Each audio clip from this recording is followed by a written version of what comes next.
For today's video, guys, magluluto naman tayo ng isang recipe na masarap at creamy na mixed veggies.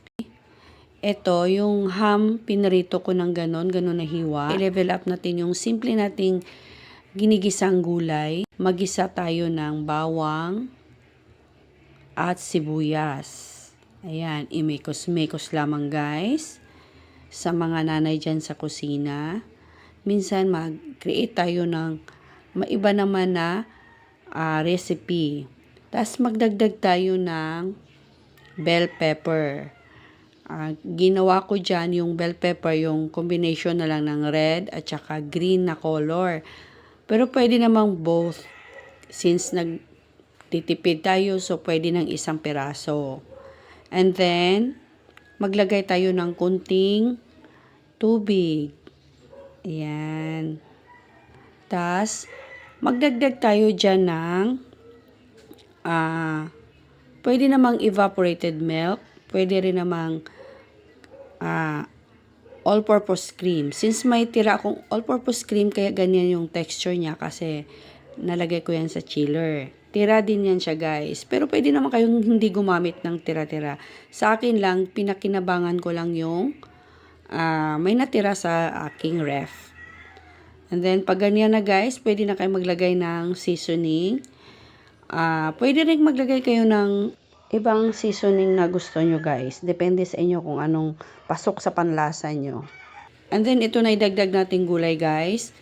Cauliflower, carrots. Ayan, ihalo-halo lamang.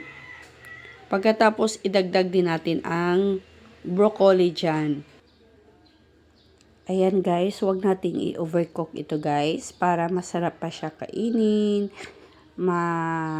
crunchy pa siya at malutong. Ayan, ihalo-halo lamang guys. And then, nag-boiled na pala ako naglaga na ako ng pugo, itlog ng pugo or sipo egg. Ayan, idagdag natin yan dyan para medyo ma-level up ang ating simpleng ginigisang ulam. Ayan. Pwede kayo magdagdag dyan ng paminta guys. Hindi ko na nakuha na ng video dahil nalobat ako. Ayan, ready na yan maya-maya guys.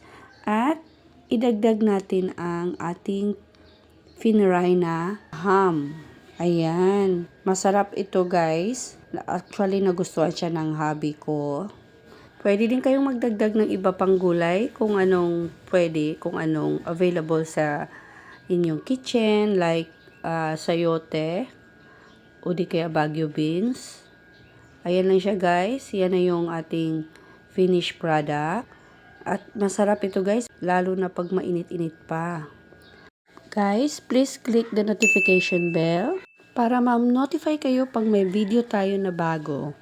And please subscribe to my channel for more videos like this guys. This is Van. See you in my next food trip. Thank you for watching.